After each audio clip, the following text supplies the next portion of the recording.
அவருடைய ரெஸ்டாரண்ட்ஸ் நான் நிறைய இடத்துல பார்த்துருக்கேன். எப்போவுமே எல்லா இடத்துலையும் அது இருக்கும். பசிக்கிறவங்க எல்லாருக்குமே அவர் சோறு போட்டிருக்காரு. சோறு போடுறவங்க எல்லாமே ரொம்ப ஸ்வீட்டான இருங்க. ஃபர்ஸ்ட் டைம் அவர் பார்த்துருக்கேன். அவர் ரொம்ப ரொம்ப ஸ்வீட்டாக இருக்கார். ரொம்ப ஹாப்பி சார் அவரை பார்த்ததில். எஸ். அண்ட் நான் ஹீரோ கிட்ட வரேன். அண்ட் ஒன்னி பிரதர், நீங்கள் ரொம்ப கான்ஃபிடென்ட்டாக இருக்கீங்க, ஸ்க்ரீனில் ரொம்ப அழகாக இருக்கீங்க. அண்ட் மெயினாக வந்து உங்களுக்கு ரொம்ப ரொம்ப நல்லா இருக்குன்னா அந்த போலீஸ் அந்த ட்ரெஸ் இருக்கு இல்லையா, அது போடும்போது பக்காவாக ஆப்டாக இருந்தீங்க. மோர் தென் நீங்கள் ஹீரோயினோட ரொமான்ஸ் பண்ணதை விட நீங்கள் அந்த கேரக்டரோட ரொமான்ஸ் பண்ணது ரொம்ப நல்லா இருந்துச்சு. நம்மளுக்கு ஒரு மிகப்பெரிய வாழ்த்துக்கள். இங்கே இருக்கிறவங்க நிறைய பேர் உங்களை பற்றி பேசிகிட்டு இருந்தாங்க. அண்ட் கண்டிப்பாக உங்கள் கனவு ஜெயிக்கணும். சினிமா ரொம்ப ரொம்ப ஸ்வீட். இங்கே அதில் ஜெயிக்கணும்னு ஆசைப்படுறவங்க எல்லாருமே வந்து அங்கே இருப்பாங்க. நானும் ஒரு 30 வருஷமாக இங்கே தான் இருக்கேன். ஸோ நீங்களும் வரணும், நல்லா வரணும். All the very best. And டைரக்டரை பற்றி சொல்லணும் sir. Wishing all the very best sir.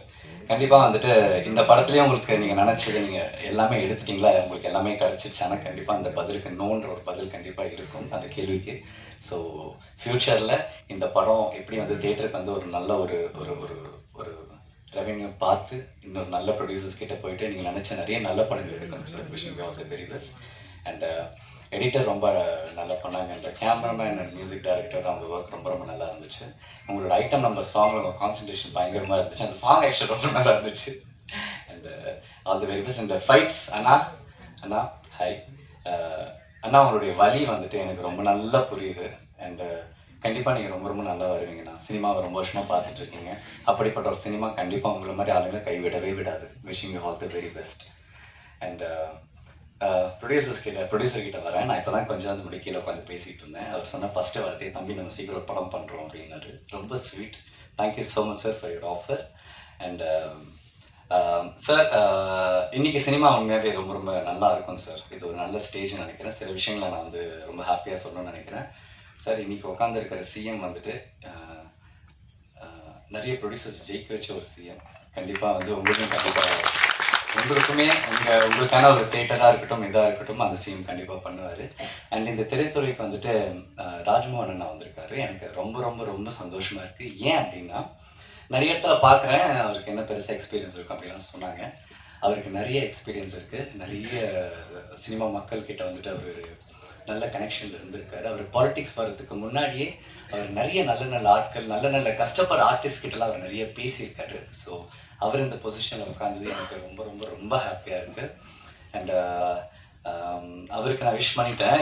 எங்கள் சிஎம்க்கு நான் விஷ் பண்ண மாட்டேன். ஏன்னா எங்கள் சிஎம் வந்துட்டு அவர் நினச்சதை அவர் செஞ்சிட்டாரு. எனக்கு அதில் ரொம்ப ஹாப்பியாக இருக்குது. நான் இது வரைக்கும் எந்த ஒரு எலெக்ஷன்ஸுமே நான் உட்காந்து அவ்வளோலாம் வந்து நோண்டிலாம் நான் பார்த்ததே கிடையாது.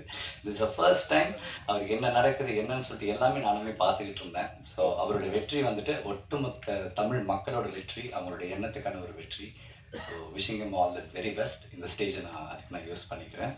அண்ட் அந்த நடித்த அந்த வில்லனாக இருக்கட்டும், அண்ட் அந்த அப்பாவாக நடித்தவராக இருக்கட்டும். அண்ட் சார், நீங்களாம் ரொம்ப கான்ஃபிடென்ட்டாக நல்லா பேசுனீங்க சார்.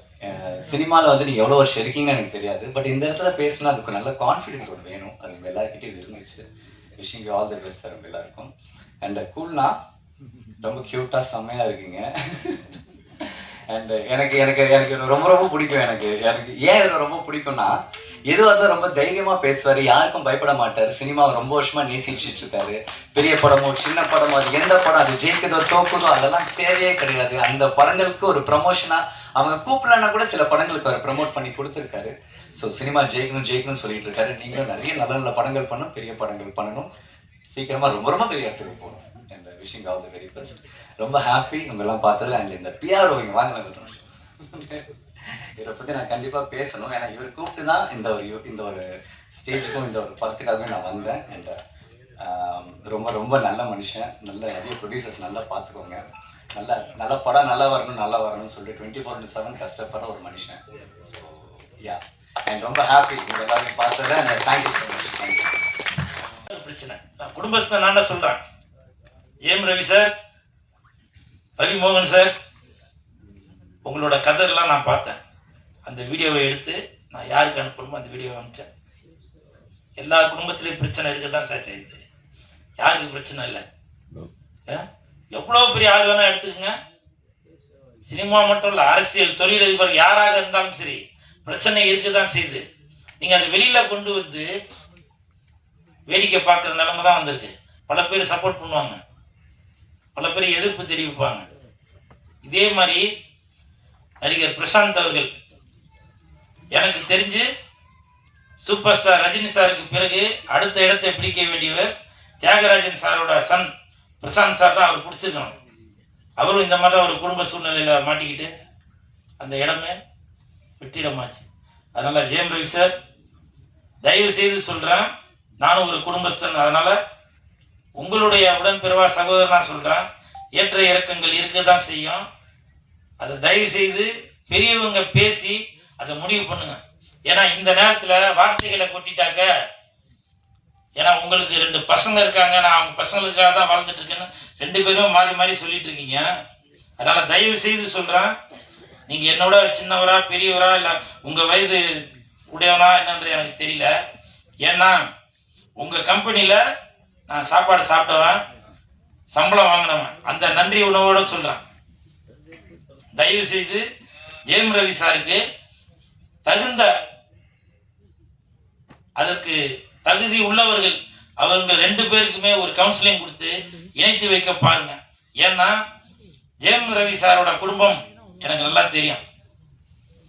அப்படிப்பட்டவங்க இல்லை அவங்க. எல்லா குடும்பத்திலையும் பிரச்சனை இருக்க தான் செய்யும். ஆர்த்தி மேடம், நீங்க என்னோட சின்னவங்களா கூட இருப்பீங்க.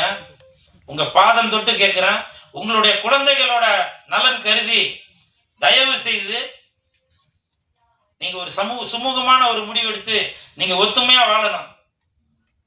ஜெயம் ரவி சார், நீங்க கோவத்தில் சொல்றீங்க நான் இனிமேல் நடிக்க போறதில்லை அப்படின்னு. எனக்கு சினிமா இண்டஸ்ட்ரியை சேர்ந்தவங்க சொன்னாங்க, சேட்டலைட்டு நல்லா வியாபாரம் ஆகுறது ஜெயம் ரவிக்கு தான் அப்படின்னு. அப்படிப்பட்ட ஒரு மனிதரை ஏன் தமிழ் சினிமா இழக்கணும்? உங்களுடைய குடும்ப சூழ்நிலைக்காக எதுக்கு பல தொழிலாளர்களோட வாழ்வாதாரம் பாதிக்கணும்? அதனால ஜெயம் ரவி சார், ஆர்த்தி மேடம், தயவு செய்து நீங்க இல்லைனாக்க வேற யாரோட ஒத்துழைப்பும் இல்லாமல் நீங்களே பேசி ஒரு முடிவு எடுங்க. ஏன்னா நான் குடும்பஸ்தன், எனக்கு தெரியும். எனக்கும் பல துன்பங்கள் இன்ன வரைக்கும் இருந்துட்டு தான் இருக்கு. எல்லாத்தையும் நான் சமாளித்து தான் போயிட்டு இருக்கேன். அதுதான் குடும்பம். ஸ்டேஜில் உள்ளவங்களுக்கு பல பேருக்கு தெரியாது. ஏன்னா வழி சொல்றதுக்கு ஊரே வரும், ஆனா வழி சொல்றதுக்கு ஒருத்தர் கூட வரமாட்டாங்க. அப்படிப்பட்ட தட்டுங்க சார். இது எனக்கு மட்டும் இல்ல, ஜெயம் ரவிக்கு மட்டும், எல்லாருக்கும் தான் சொல்றேன். வழி சொல்றதுக்கு ஊரே வரும், ஆனால் வழி சொல்றதுக்கு ஒருத்தம் கூட வரமாட்டாங்க. என்ன கூட பல பேர் சொல்லுவாங்க, எதுக்கு நீ தியேட்டர்ல போய் கத்திட்டு இருக்கிற, எதுக்கு நீ அந்த நிகழ்ச்சிக்கு போற இந்த நிகழ்ச்சிக்கு போற அப்படின்னு. நீங்க டைரக்டர் தானே, நீங்க ப்ரொடியூசர் தானே, எனக்கு ஒரு வழி காட்டலாம்ல. அதுதான். அதனால ஜெயம் ரவி சார், தயவு செய்து நீங்க இதை புரிஞ்சு 2 பேரும் சுமூகமாக ஒரு முடிவு எடுங்க. அப்புறம் இது விசாரணை கைதி அப்படின்றதால இந்த விசாரணை சொல்றேன் நான். முதல்ல குழந்தைகளுக்கு, அதாவது இப்போ உள்ள குழந்தைகளுக்கு செல்போனை காமிச்சு அதில் உள்ள ரீல்ஸை காமிச்சு தான் சோறு ஊட்டிட்டு இருப்பாங்க. தெரியாதனமாக நம்ம சிஎம் விஜய் சார் ஒரு அறிக்கை ஒன்று கொடுத்துட்டாரு, இனிமே டாஸ்மார்க்ல 10 ரூபா பணம் வாங்க மாட்டாங்க எக்ஸ்ட்ரா அப்படின்னு. அது சொன்னது தான் சொன்னாரு. ஆனா இப்போ எல்லாரும் அந்த வீடியோ எடுத்து போட்டுட்டு இருக்காங்க. வேணும்னு அந்த கடைக்கு போறது, அவங்க கிட்ட வம்பு பண்றது, வம்பு பண்ணி அது ஒரு வீடியோவா எடுக்கிறது. எதுக்கு நீ 20 ரூபா வாங்குற, 10 ரூபா திருப்பி கொடுத்தாங்க, அந்த பாட்டில் திருப்பி கொடுத்தா 10 ரூபா திருப்பி கொடுத்துருவோம் இப்படின்னு சொல்லி வம்பு பண்ணிட்டு இருக்காங்க. அதாவதுங்க, எல்லாத்துக்குமே அரசாங்கம் உங்க பின்னாடியே வராதுங்க. நமக்கு தான் சுய ஒழுக்கம் வேணும். புரியுதுங்களா? உங்களுக்கு தெரியுதுல்ல, தண்ணி அடிச்சாக்க அது உடல் நலத்துக்கு கேடுன்னு தெரியுது. வேணும்னு அந்த ஒயின் ஷாப்காரங்கிட்ட சண்டை வலிக்கணுன்றதுக்காகவே நீங்க போய் அங்கே போய் காசை கொடுத்து, இது 140 தான் போட்டிருக்கு, எதுக்கு நீ 160 வாங்குற அப்படின்னு நம்முடைய சிஎம் விஜய் சாருக்கு கெட்ட பேர் வாங்குறதுக்காக சில தீய சக்திகள் அந்த மாதிரி வேலை பார்த்துட்டு இருக்கிறீங்க. இதை நான் டிவிக்கேன்னு வேற, நான் வீடியோலாம் பார்த்தேன், டிவிக்கேன்னு வேற பெருமையா வேற சொல்றீங்க. எங்க அண்ணன் விஜய் சொல்லியிருக்காரு, நீ எதுக்கு 10 ரூபா எக்ஸ்ட்ரா வாங்குற, 20 ரூபா எக்ஸ்ட்ரா வாங்குற அப்படின்னு. இது எதுக்கு? ஒரு அரசை நல்வழிப்படுத்துவதற்காக நம்ம இருக்கணும். ஏன்னா இப்ப அந்த வீடியோ நீங்க எடுத்து போடுறது, இப்போ ஒரு மாசத்துக்கு முன்னாடி பாத்தீங்கன்னாக்கா ஜாலியா பெண்கள் ஆடுறதோ ஆண்கள் ஆடுறதோ ஏதோ ஒண்ணு அவங்க ட்ரெஸ் போட்டு ஏதோ ஒரு பழைய இதெல்லாம் வரும். ஆனால் இப்போ கடந்த ஒரு வாரமாக திறந்தாக வெறும் ஒயின் ஷாப் வீடியோ தான் வருது. அப்போ அந்த வீடியோ பார்த்துட்டு இருக்க குழந்தைகளுக்குலாம் என்ன தோணும்? தெரியாத பசங்களுக்கும் அது சரக்குனா என்ன தட்டுங்க சார், தெரியாத பசங்களுக்கும் அந்த விஷயம் தெரிய வரும். நம்மளும் அது என்னன்னு தெரிஞ்சுப்போம் அப்படின்னு. அதனால தயவு செய்து சுய ஒழுக்கம் நம்மள்ட்ட தான் இருக்கணும். திட்டம் போட்டு திருடுற கூட்டம் திருடிக் கொண்டே இருக்கும். அது சட்டம் போட்டு தடுக்கிற கூட்டம் தடுத்து கொண்டே இருக்கும். திருடனாய் பார்த்து திருந்தாவிட்டால் திருட்டை ஒழிக்க முடியாது. அப்ப சொன்னீங்க எதுனா ஒண்ணு தப்பு நடந்துச்சுனாக்க இது வந்து திமுகவோட வேலை அப்படின்னு, செந்தில் பாலாஜியோட வேலை அப்படின்னு சொன்னீங்க. இப்ப நீங்க யாரை குறை சொல்லுவீங்க? அதனால தயவு செய்து அந்த தீய பழக்கத்தை விட்டுருங்க. நீங்க வீடியோ போடுறதுக்காகவே நீங்க ஒயின் ஷாப்புக்கு போறீங்களான்னு தெரியல. அப்ப 10 ரூபா வாங்கினாரு செந்தில் பாலாஜின்னு சொன்னீங்க, இப்ப 20 ரூபா வாங்குறாங்க அப்படின்னு அது ஒரு தவறான குற்றச்சாட்டை வர சொல்லிட்டு இருக்கீங்க. உங்களுடைய அந்த வீடியோ பார்க்கும்போது பொதுமக்களை விடுங்க, உங்களுடைய அம்மா அப்பா உங்களுடைய மகன்கள் மகள்கள் அக்கா தங்கச்சி எல்லாரும் பார்க்க மாட்டாங்களா? அந்த சூடு சொரணை உங்களுக்கு வேணாமா?